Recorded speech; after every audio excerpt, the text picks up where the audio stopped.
എന്റെ ഫോൺ മോഷ്ടിച്ചതിന്റെ പേരില് പോലീസില് കംപ്ലൈന്റ് കൊടുത്താ നീ അകത്താ. പേടിപ്പിക്കാണോ നീ? കംപ്ലൈന്റ് കൊടുക്ക്, പോലീസ് അന്വേഷിക്കട്ടെ. നിന്റെ ഫോണിന് കൈയാണോ കാലാണോ വെച്ചതെന്ന്. ബാഗിൽ ഫോൺ എങ്ങനെ വന്നെന്ന് അവര് കണ്ടുപിടിച്ചോളൂ. എന്താ പറഞ്ഞേ? മനസ്സിലായില്ലേ മേഡത്തിന്? ചാരുവിന്റെ ബാഗിൽ ഫോൺ എടുത്ത് വെച്ചത് നീയാണ്. ചാരു പറഞ്ഞതാണ് സത്യം.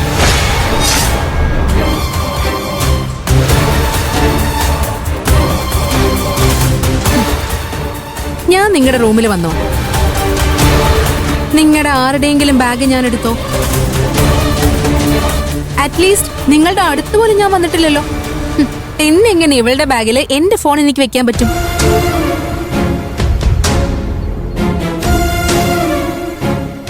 തെളിയിക്കാൻ പറഞ്ഞില്ലേ എന്നോട്? ഇപ്പൊ ഞാൻ തെളിയിച്ചില്ലേ?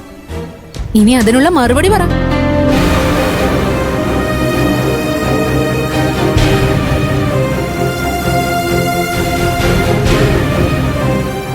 എന്ത് പറയാനാ? നാണോ മാനോ ഉള്ളവളാണെങ്കി ഒരു മുഴം കയറുകൊണ്ട് ഉത്തരം പറഞ്ഞേനെ. അതൊന്നും ഇവൾക്കില്ലല്ലോ. ഭയങ്കര തൊലിക്കട്ടിയല്ലേ? ചാരുവിനെ കുറ്റപ്പെടുത്തി ഇനി ഒരു വാക്ക് നീ പറഞ്ഞ പിന്നെ സംസാരിക്കാൻ നിനക്ക് നാക്കുണ്ടാവില്ല. അരിഞ്ഞു കളയും ഞാൻ. സത്യം എന്താണെന്ന് തെളിഞ്ഞു കഴിഞ്ഞില്ലേ? ഇനി എന്തിനാ ഇവൾക്ക് വേണ്ടി വക്കാലത്ത് പറയുന്നേ? ചെയ്ത കളത്തിനെ മറച്ചു പിടിക്കാനോ? അതൊന്നും ഇവിടെ നടക്കില്ല.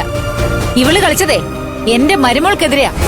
പൊന്നു ഒരു സാധാരണക്കാരിയൊന്നുമല്ല, ചീഫ് എഞ്ചിനീയറാ, ചീഫ് എഞ്ചിനീയർ. ഇവളെ പോലെ കള്ളവും കള്ളത്തരങ്ങളും തൊഴിലാക്കിയ എത്രയോ പേരെ പൊന്നു കണ്ടിട്ടുണ്ടാവും. ഫോൺ മോഷ്ടിച്ചത് ഇവളാണെന്ന് ഇപ്പൊ തെളിഞ്ഞല്ലോ. അതാണ് എന്റെ മരുമകള്. ഫോൺ എന്റെ ബാഗിലുണ്ടെന്ന് കരുതി അത് ഞാനാണ് അതിൽ വെച്ചതെന്നുള്ള അർത്ഥമില്ലല്ലോ. ഇനി ഞാനാ വെച്ചെന്നിരിക്കട്ടെ, അതിനും തെളിവ് വേണം.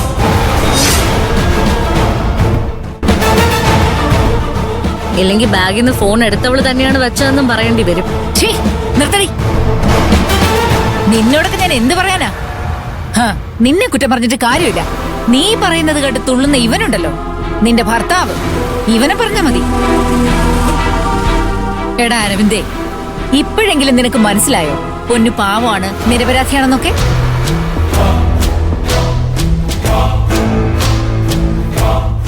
കല്യാണം കഴിഞ്ഞൊരു ജീവിതം തുടങ്ങാൻ പോയ നിങ്ങളെ ഇപ്പൊ എവിടെയോ കൊണ്ട് നിർത്തിയിരിക്കുന്നു. നിന്റെ അനിയന്റെയും ഭാര്യയുടെ മനസ്സിലിരിപ്പ് ഇപ്പൊ നിനക്ക് മനസ്സിലായില്ലേ?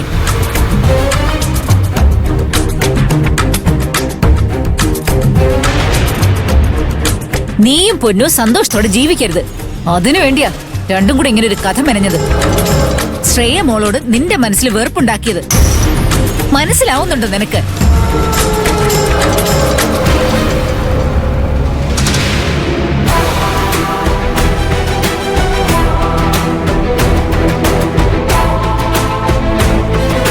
ആട്ടൻ തോലണിഞ്ഞ ചെന്നായി എവിടെ ഇവളെ വിശ്വസിക്കാൻ പാടുണ്ടോ? അതുമല്ല, ഇവളെ വിശ്വസിച്ച് പൊന്നുവിനോട് ദേഷ്യപ്പെടാൻ പാടുണ്ടോ മോനെ? എടാ, പറഞ്ഞതൊക്കെ തെറ്റായി പോയി എന്ന് പറഞ്ഞ് പൊന്നുവിനോട് മാപ്പ് പറ.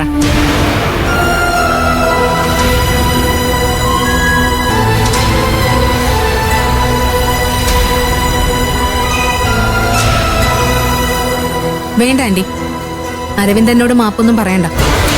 മാപ്പ് പറഞ്ഞാലും എന്റെ മനസ്സിലേറ്റ മുറിവ് ഉണങ്ങില്ല, ദേഷ്യവും മാറില്ല.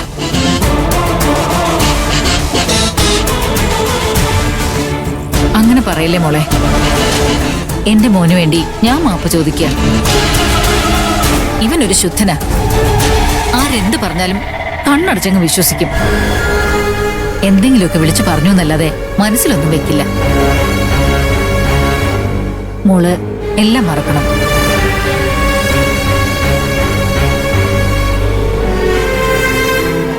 മറക്കാം ആന്റി, മറക്കാൻ പോവാ. എന്റെ കല്യാണം എന്നാ നടന്നെന്ന് മറക്കാൻ പോവാ.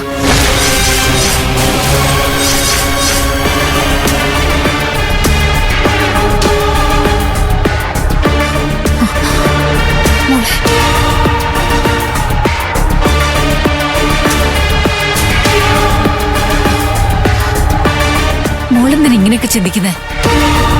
ഇപ്പൊ പറഞ്ഞ പോലെ ഇനി ഒരിക്കലും ഇങ്ങനെയൊന്നും പറയരുത്. ആന്റി, ഭാര്യ ഭർത്താക്കന്മാർക്കിടയില് വഴക്കും പ്രശ്നങ്ങളൊക്കെ ഉണ്ടാവും.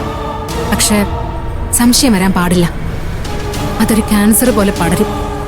എന്നെ ഒരിക്കലും സന്തോഷത്തോടെ ജീവിക്കാൻ പറ്റില്ല. അതിലും നല്ലത് പിരിയുന്നതാ.